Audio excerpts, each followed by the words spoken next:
teman-teman, selamat datang di Accounting Computer Class episode 1. Nah, jadi di episode pertama kali ini kita akan membahas tentang pencatatan akuntansi melalui software. Sebelumnya perkenalkan, nama saya Rafli Aulia Rahman, saya dari Akuntansi 2017. Di sini saya akan sedikit berbagi ke teman-teman tentang pencatatan akuntansi melalui software. Kenapa sih pencatatan akuntansi perlu melalui software atau pencatatan secara digital ya kita menyebutnya? Karena di zaman saat ini, di zaman teknologi, banyak perusahaan-perusahaan di luar sana, perusahaan-perusahaan besar, perusahaan-perusahaan menengah maupun perusahaan kecil yang sudah melakukan pencatatan akuntansi secara digital. Karena pencatatan secara manual itu dirasa kurang efisien baik dari segi biaya maupun dari segi waktu. Nah, untuk software akuntansi yang akan kita gunakan di sini adalah software akuntansi manager. Software ini gratis, jadi teman-teman nggak perlu beli lisensinya. Nanti untuk link downloadnya akan kita taruh di deskripsi. Nah, software ini pada dasarnya sangat sederhana. Jadi jika dibandingkan dengan software-software lain, mungkin fiturnya akan cukup terbatas. Tapi untuk dalam rangka pembelajaran, saya rasa software manager ini sudah cukup untuk belajar tentang pencatatan akuntansi melalui software. Oke, cukup perkenalannya, kita langsung aja masuk ke materinya. Baik, kita sudah di komputer ya. Dan silakan teman-teman untuk membuka software manajernya. Ya, yang ikonnya warna merah ini, yang ada huruf M-nya. Nah, beginilah tampilan dari software manager. Di sini ada add business dan di sini ada remove business. Nah, teman-teman, apa sih add business dan remove business ini? Jadi ketika teman-teman ingin memasukkan transaksi di sini, teman-teman tentunya punya bisnis kan. Nah, bisnis ini kita perlu menambahkannya terlebih dahulu. Kalau teman-teman belum punya, kita harus klik add business. Nah, di sini ada create new business dan ada import business. Bedanya apa? Create new business itu kita membuat bisnis yang baru. Jadi teman-teman benar-benar belum pernah membuat bisnis di aplikasi manager ini. Jadi belum pernah melakukan pencatatan akuntansi melalui software manager ini. Nah, kalau import business itu kita pakai ketika kita sudah pernah menggunakan software manager ini, kita sudah pernah melakukan transaksi di dalamnya. Nah, ketika kita backup bisnis tersebut, nah ketika kita ingin mengembalikannya kembali, kita tinggal klik import business ini. Karena kita belum pakai, kita akan menggunakan create new business. Oke, kita mulai. Baik, ketika tadi teman-teman sudah memilih create new business, di sini akan teman-teman akan dihadapkan pada halaman untuk memberi nama dari bisnis yang teman-teman miliki. Nah, karena di sini kita sedang sama-sama belajar, supaya kita belajar pada sumber yang sama, di bawah saya sudah menyertakan file dokumen yang berisi tentang perusahaan yang akan kita jadikan studi kasus pada pembelajaran pencatatan akuntansi secara digital ini. Nah, nama perusahaannya adalah CV Karya Mandiri. Nah, ini adalah nama perusahaannya. Setelah diberi nama, teman-teman silakan klik add business. Nah, sekarang kita masuk pada halaman awal dari software akuntansi manager. Nah, di sini kita lihat semuanya masih kosong ya. Di balance sheet masih kosong, asetnya masih kosong, liabilitasnya masih kosong, equity-nya masih kosong. Dan di profit and loss statement juga kita lihat saldonya masih kosong semua. Nah, ini adalah hal yang wajar karena memang ini adalah pertama kali kita membuat. Nah, sebelum kita mengisi saldo, sebelum nanti kita membuat akun, kita perlu untuk mengcustomize submenu-submenu yang ada di sebelah kiri ini. Karena submenu-submenu inilah yang akan membantu kita untuk menginput transaksi, yang akan membantu kita untuk transaksi-transaksi yang ada pada bisnis kita. Oke, untuk mengcustomize-nya teman-teman silahkan klik customize di sini. Oke.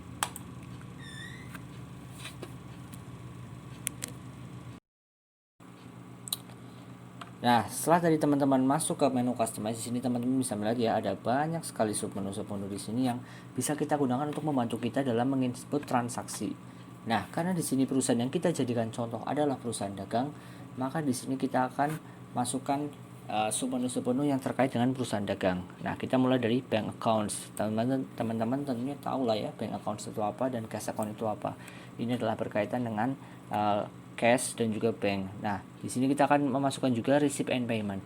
Ini adalah menu yang sangat penting. Ini adalah menu yang akan banyak kita gunakan saat menginput transaksi karena di sinilah tempat di mana kita menginput penerimaan, tempat di mana kita menginput pembayaran, tempat di mana kita menerima penerimaan piutang dagang misalnya, tempat di mana kita menerima pembayaran dari supplier, pembayaran dari customer, tempat di mana kita membayar listrik, tempat di mana kita membayar tagihan telepon. Kita akan menginputnya di receipt and payment ini. Jadi ini adalah menu yang sangat penting. Nah, sebagai perusahaan dagang kita juga harus memasukkan submenu sales invoice ini. Oh iya, tadi ada yang ketinggalan. Kita juga harus memasukkan inter-account transfer.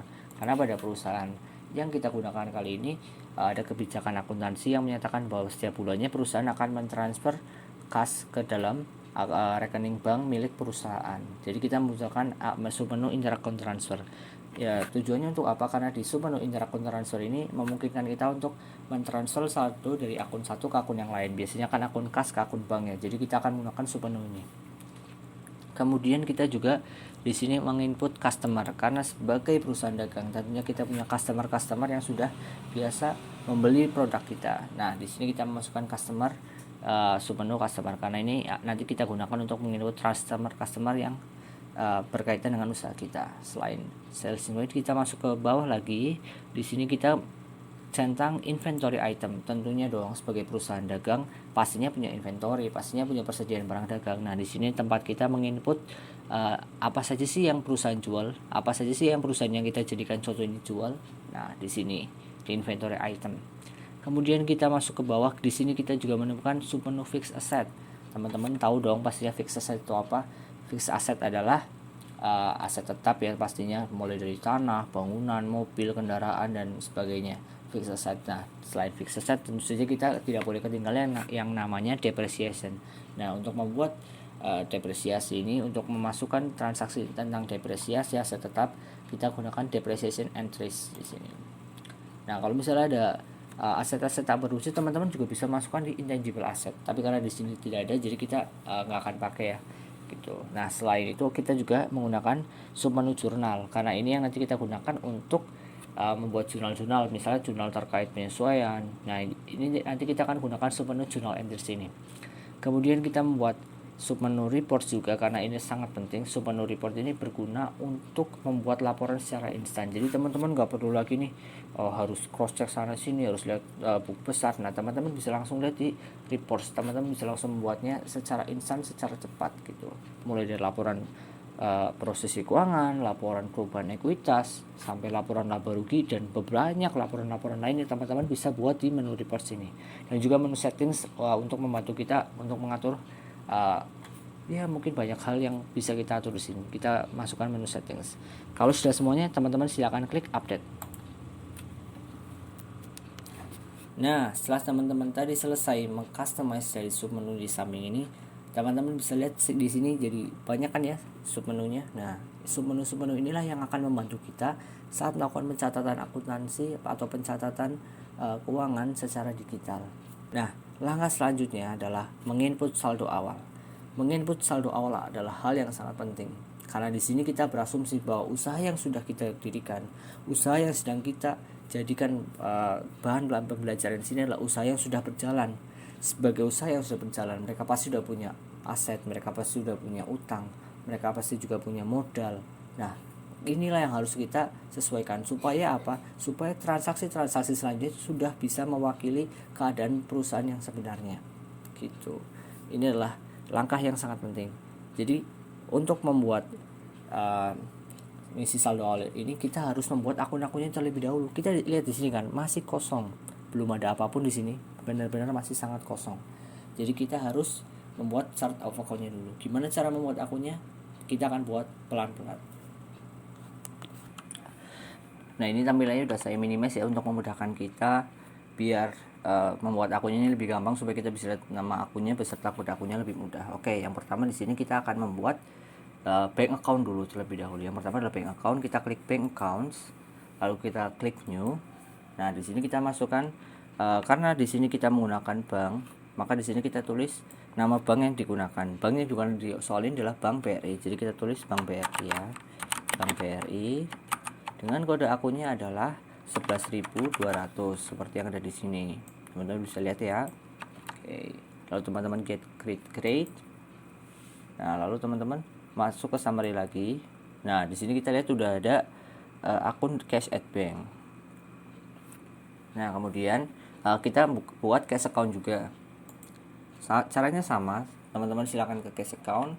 Teman-teman klik new cash account, lalu teman-teman buat nama akunnya sesuai dengan nama akun yang ada di sini, yaitu adalah cash on hand. Jadi teman-teman buat cash on hand. Nah, nama akunnya adalah 11.400. mohon maaf, nomor akunnya, kode akunnya adalah 11.400. Teman-teman silakan klik create. Terus balik lagi ke summary. Nah, di sini udah ada akun cash at bank dan cash on hand. Nah, setelah tadi kita udah buat cash at bank, kita udah cash on hand, kita akan lanjut ke akun selanjutnya. Kita akan buat inventory on hand. Gimana cara bikinnya? Nah, cara bikinnya adalah teman-teman kita harus memasukkan daftar barang yang dijual-belikan di toko CV Karya Mandiri itu apa aja. Jadi teman-teman silakan klik inventory item. Nah, kita klik di sini new inventory item. Kita akan bikin sesuai dengan yang ada di contoh soal yang kita kerjakan saat ini. Nah, di sini kita akan lihat di daftar barang dagangan. Di sini ada 3 buah barang dagangan ya. Di sini ada item code yang pertama itu adalah PAB 1500. Lalu di sini nama itemnya adalah prima air 1500 ml. Tuh. Nah, kita silakan klik create. Tuh.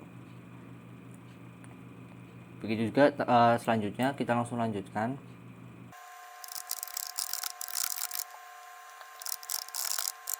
Nah, setelah kita selesai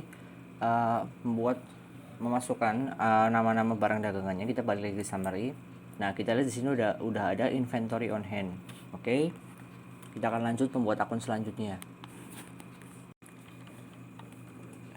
Nah, setelah kita sudah membuat 3 akun ya, mulai dari cash at bank, cash on hand, dan yang terakhir adalah inventory on hand, kita akan membuat akun selanjutnya, yaitu adalah, kita lihat tadi akun apa?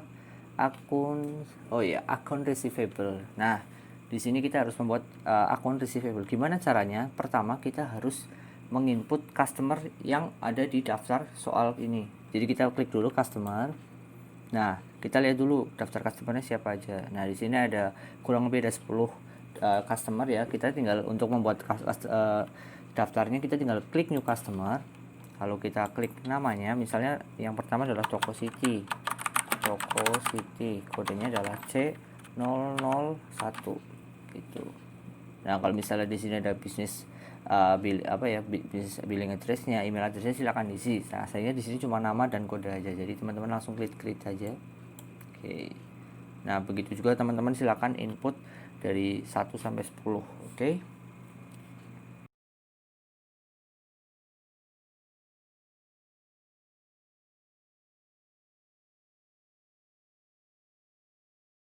Nah, setelah kita membuat 10 dari toko tadi, teman-teman balik lagi ke summary. Nah, di sini kita lihat udah ada akun receivable. Udah lihat kita udah membuat akun-akun yang ada di current asset, hanya kurang supplies. Nah, gimana kita menginput supplies? Kita akan masuk pada menu yang lain lagi.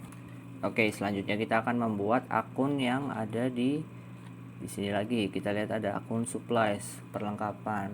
Nah, gimana cara membuat akun-akun ini? Nah, untuk membuat akun-akun ini kita akan membuatnya melalui chart of account. Jadi teman-teman masuk ke settings, teman-teman klik chart of account. Nah, di sini teman-teman silakan klik new account. Nah, di sini teman-teman silakan masukkan nama akunnya itu supplies. Nah, di sini 11.600, kode akunnya 11.600, silakan di create. Oh iya teman-teman, tadi akun-akun yang sudah kita buat ini belum ada kode akunnya, jadi kita harus masukkan dulu di chart of account. Jadi caranya sama, tinggal klik edit. Misalnya di sini adalah akun receivable, kodenya adalah 11.500. Silakan klik update. Nah, di sini. Oh, maaf, ini tadi saya lupa masukin ke grup. Ini di grupnya kita masukkan ke aset. Nah, inventory on hand kita buat 11.300. Lalu cash on hand kita buat 11.400. Cash at bank kita buat 11.200. Nah, jadi begini kita udah masukkan semua kode-kodenya ya. Dan kita perlu membuat grup karena akun-akun ini tuh masuk ke dalam grup current asset. Jadi kita untuk membuat grupnya, teman-teman silakan klik new group. Nah, di sini grupnya namanya adalah current asset. Jangan, kodenya adalah 11.000 itu ya. Dan ini diklik juga grupnya karena ini kan current asset termasuk dalam aset, jadi grup ini di dalam grup aset. Teman-teman klik aset, klik create. Nah, untuk selanjutnya teman-teman silakan edit yang akun-akun yang tadi. Harusnya sih tadi sekalian ya masukin nomor akun, sekalian masukin grup, tapi nggak apa-apa, nanti kita akan untuk selanjutnya kita akan lakukan seperti itu. Teman-teman klik add bank. Nah, grupnya teman-teman ganti ke current asset gitu. Begitu juga dengan yang lain.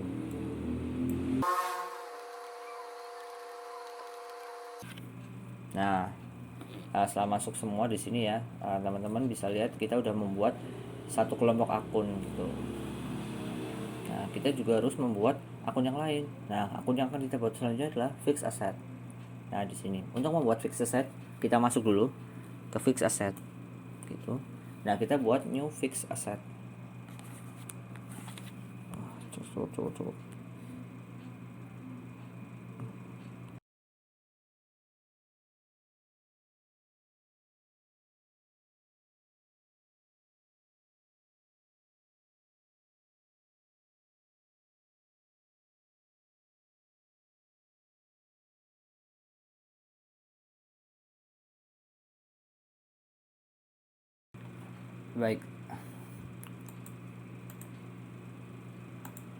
Baik, tadi setelah kita sudah membuat akun-akun pada current asset, sekarang kita harus membuat akun-akun pada kelompok fixed asset gitu. Gimana cara membuat akunnya? Pertama kita bikin akunnya dulu. Ingat ya, untuk membuat akunnya teman-teman jangan lewat sini, tapi teman-teman silakan lewat submenu yang ada di samping sini. Teman-teman klik fixed asset. Nah, di sini teman-teman silakan new fixed asset. Kita akan masukkan aset-aset tetap apa yang dimiliki perusahaan. Nah, di sini ada 6 fixed asset. Teman-teman silakan masukkan di sini. Item code-nya apa? Di sini ada P01 adalah meja gitu. Untuk depreciation rate-nya dikosongin saja dulu. Kita klik create. Nah, di sini kita akan masukkan semua ke 6 dari fixed asset-nya ya. Nah, setelah kita bikin, ini adalah item terakhir. Nah, kita udah bikin di sini ya. Kita balik ke summary, kita lihat. Nah, di sini udah ada fixed asset dan juga fixed akumulasi depresiasi. Jadi udah ada akunnya, udah kita langsung dapat 2 akun sekaligus gitu. Kita kembali lagi ke settings, kita masuk ke chart of account. Nah, kita di sini membuat grup dulu karena kita ingat di sini fixed asset mereka juga punya grup. Jadi kita bikin grup dulu. Oke. Kita ketik fixed asset.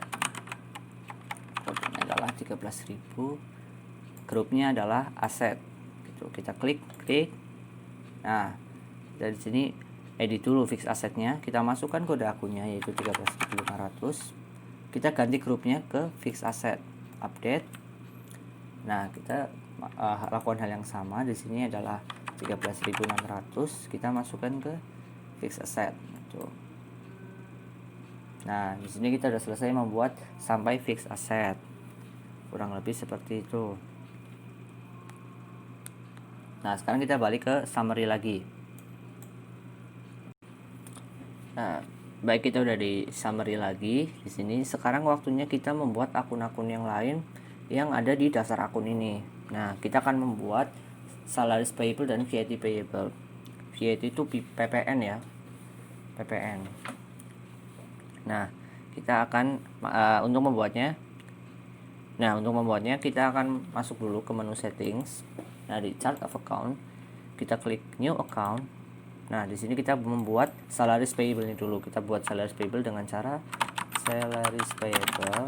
Kita buat new account, kita masukkan kode akunnya 21.200. Kita masukkan grupnya. Grupnya adalah current liability. Ingat ya teman-teman, masukkan ke grupnya juga dan kita klik create. Oke.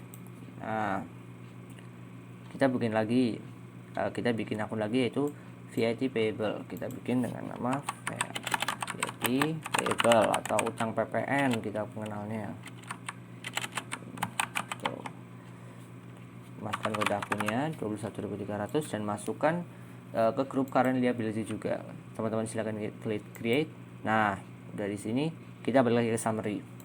Nah, tadi kita udah bikin ya VAT payable.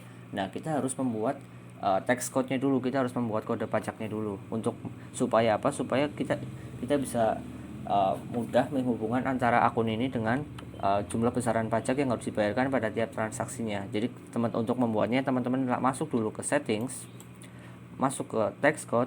Nah di text code ini kebetulan saya udah bikin ya, namanya PPN. Nah biar kita sama-sama bikin, saya hapus aja dulu. Oke. Nah teman-teman silakan klik new text code. Nah di sini kita beri namanya adalah PPN 10%. Nah, text rate-nya silakan teman-teman isi dengan 10%. Pilih custom. Teman-teman isi dengan 10%. Lalu teman-teman, nah di sini teman-teman harus milih akunnya dulu. Akunnya adalah VAT payable. Supaya apa? Supaya terhubung. Jadi nanti kalau ada transaksi kita kasih PPN, dia langsung masuk ke akun VAT payable ini. Kalau udah klik create. Nah, kita balik lagi ke summary. Baik teman-teman, tadi kita udah membuat akun-akun ya, mulai dari aset sampai liabilitas. Sekarang kita akan membuat akun liabilitas terakhir, yaitu bank long term debt. Untuk membuatnya, teman-teman silakan masuk ke settings, masuk ke chart of account. Di sini teman-teman bikin grup baru dulu karena ini adalah grup long term liabilities gitu. Teman-teman silakan ketik long term liabilities. Langsung masukkan kode akunnya juga, masukkan grup liabilities. Lalu klik create. Nah, teman-teman bikin akun juga, akun baru, yaitu adalah bank long term debt itu 22.500. Masukkan ke grup yang sesuai juga, klik create. Nah, sampai di sini kita udah menyelesaikan aset dan liabilities. Kita tinggal membuat ekuitas di balance sheet. Nah, untuk membuat akun ekuitas di sini kita lihat udah ada akun retained earning ya. Jadi kita tinggal membuat satu akun lagi, yaitu akun equity. Jadi kita bikin akun modalnya dulu. Kita klik new account. Di sini kita masukkan nama akunnya itu equity dengan kode akunnya adalah 30.000. Masukkan ke grup equity dan klik create. Nah, untuk retained earningnya kita tinggal edit aja dan masukkan kode akunnya juga, yaitu 31.000. Klik update. Nah, di sini semua akun di balance sheet sudah selesai gitu. Nah, kita tinggal masukkan akun yang ada di profit and loss statement. Nah, di sini kita akan edit satu persatu aja. Di sini kan udah ada beberapa akun nih. Jadi kita akan sesuaikan dengan yang ada di soal dengan yang ada di sini. Jadi kita tinggal rename aja, oke? Biar untuk mempercepat waktu. Di sini mulai dari operating revenue. Baik, kita akan mulai untuk membuat akun-akun yang ada di profit and loss statement. Yang pertama adalah akun-akun penjualan, atau akun-akun pendapatan. Di sini kita lihat ya, ada akun operating revenue. Jadi kita buat dulu grup operating revenue ini. Nah, di sini kan udah ada grup income nih. Kita tinggal edit aja. Jadi kita nggak usah menghapus atau membuat grup baru. Jadi kan di sini udah banyak akun. Jadi nanti kita akan edit aja sesuai dengan yang ada di sini, oke? Biar mempercepat waktu. Kita edit. Jadi operating revenue. Kodenya adalah 40.000. Nah, grupnya adalah income. Update. Nah, di sini udah ada ya. Nah, di sini kan kita lihat ada interest receive, ada inventory sales, ada sales. Nah, di sini ada akun sales juga. Jadi untuk akun sales ini kita akan ganti. Yang akan kita ganti akunnya adalah inventory sales. Jadi jangan mengganti sales ya. Kita yang diganti adalah inventory sales. Oke. Kita klik edit inventory sales, kita ganti namanya jadi sales. Gitu. Kodenya, akunnya masukkan 41.100 dan grupnya udah ya, operating revenue, dan klik update. Nah, di sini kita lihat akan ada sedikit coretan di sini. Ini nggak apa-apa gitu. Karena memang ini akun yang utama gitu. Nah, untuk akun yang sales, kita tinggal edit dan kita hapus saja. Oke. Begitu juga dengan interest receive. Ini kita tinggal hapus saja. Nah, selanjutnya kita masuk ke akun beban. Di sini ada less cost of goods sold. Nah, jadi kita akan membuat grup baru dulu. Bikin grup baru, namanya adalah cost of goods sold.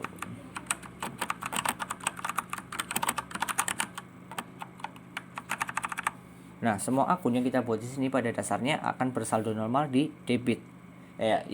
Akan bersaldo normal di kredit, mohon maaf. Nah, untuk membuat saldo normalnya dari debit, kita harus masukkan ke expense, karena expense saldo normalnya ada di debit gitu. Kita klik expense di sini. Nah, nanti akan muncul tulisan less gitu. grupnya, kita akan masukkan ke ini enggak ada di dalam grup ya. Jadi kita langsung create aja. Tuh. Nah, di sini kita ada lihat ada less cost of goods sold di sini. Kita bikin akunnya dulu. Cost of goods sold adalah inventory cost. Nah, kita akan edit akun inventory cost ini jadi cost of goods sold. Ingat ya teman-teman, yang diedit adalah akun ini, jangan akun yang lain, atau teman-teman jangan bikin akun baru gitu.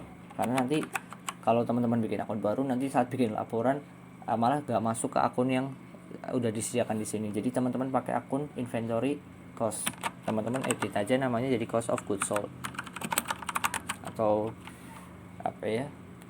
harga pokok penjualan gitu bahasa Indonesianya. Teman-teman silakan klik update.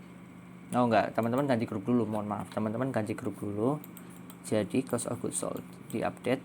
Nah, di sini kita lihat udah masuk ya cost of goods sold-nya gitu. Nah, kita akan masukkan ke akun-akun expense. Nah, di sini kan ada banyak banget nih. Nah, kalau yang ini sih teman-teman tinggal edit aja yang ada di sini gitu.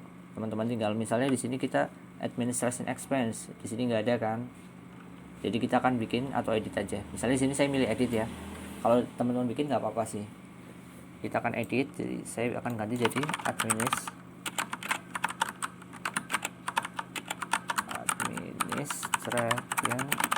expense dengan kodenya adalah 61.100 gitu. Update. Oh ya teman-teman, tadi ada yang saya lupa ya. Jadi harusnya kita edit grupnya dulu, karena ini adalah grup expense. Kita akan edit dulu kode akunnya saja yang sudah diedit gitu. Nah, lihat kan kalau yang di expand dia pasti sudah dicentang expense-nya. Supaya apa? Supaya saldo normal dia ada di debit gitu, untuk mengurangi hasil dari penjualan. Jadi teman-teman tinggal ganti aja grupnya, di sini 60.000 gitu, klik update. Nah, sekarang udah lebih enak ya, penjualannya udah di atas, COGS-nya juga udah ada di bawahnya, jadi kita lebih enak editnya. Kita tadi udah masukin administration expense ya 61.100, kita akan masukin beban-beban yang lain, mulai dari electricity. Ini udah ada electricity nih, jadi kita tinggal edit aja jadi 61.200. Oke, begitu seterusnya. Kita percepat aja ya biar videonya gak kelamaan gitu.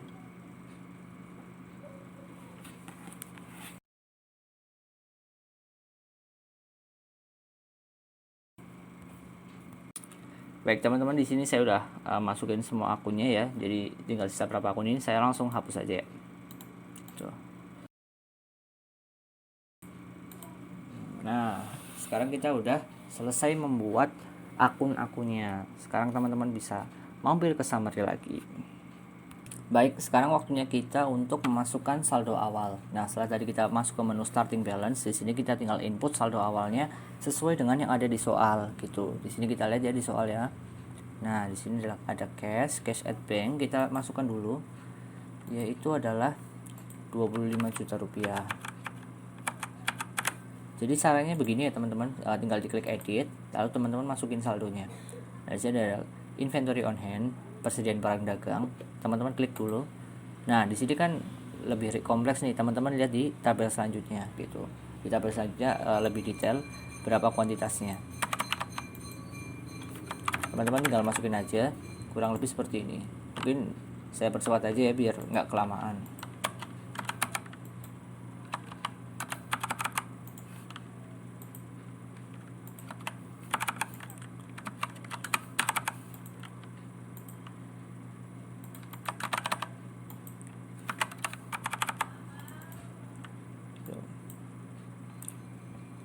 Nah, setelah selesai inventory on hand, masuk ke cash on hand di sini, dan caranya sama, tinggal klik edit dan masukin saldonya. Ini juga berlaku buat akun-akun yang lain. Jadi karena kurang lebih sama, maka saya rasa bisa dipercepat aja videonya ya. Tuh. Nah, mungkin yang sedikit agak berbeda adalah fixed asset. Nah, di sini ada fixed asset dan accumulation depreciation, dan kita harus menginputnya satu-satu gitu. Caranya sebenarnya kurang lebih sama seperti menginput persediaan barang dagang. Jadi teman-teman tinggal masuk ke daftar fixed assetnya di aset tetapnya, dan masukin starting balance-nya, klik edit, masukin harga perolehannya sesuai item gitu. Caranya sama. Jadi saya percepat aja ya.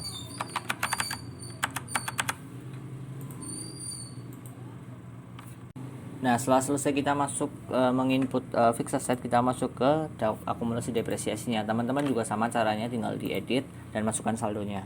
Oke, kita percepat aja ya videonya.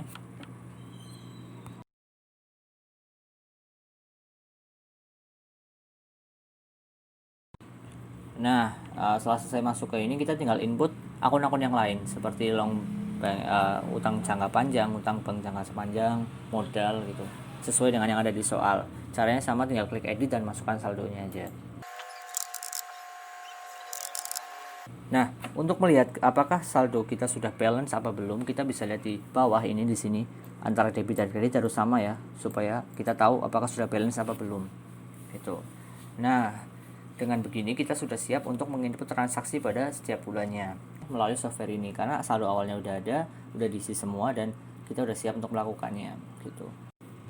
Nah, dengan selesainya kita mau input saldo awal, maka selesai sudah episode Accounting Computer Class episode pertama ini. Jadi untuk episode pertama kita cukupkan sampai di sini karena videonya udah terlalu lama gitu. Nah, untuk sebelum teman-teman menutup aplikasi Money Manager ini, teman-teman diharapkan melakukan backup supaya apa? Supaya file yang sudah kita buat ini tidak hilang gitu. Jadi kita bisa menyimpannya di flash disk. Jadi kita nanti bisa mengeditnya di komputer lain, mungkin di laptop atau mungkin di komputer kampus teman-teman, atau mungkin di kita teman-teman tinggal masuk ke klik menu backup ini dan teman-teman tinggal pilih foldernya. Misalnya di sini saya pilih dokumen, lalu saya akan klik save di sini dan beri nama misalnya CV Karya Mandiri.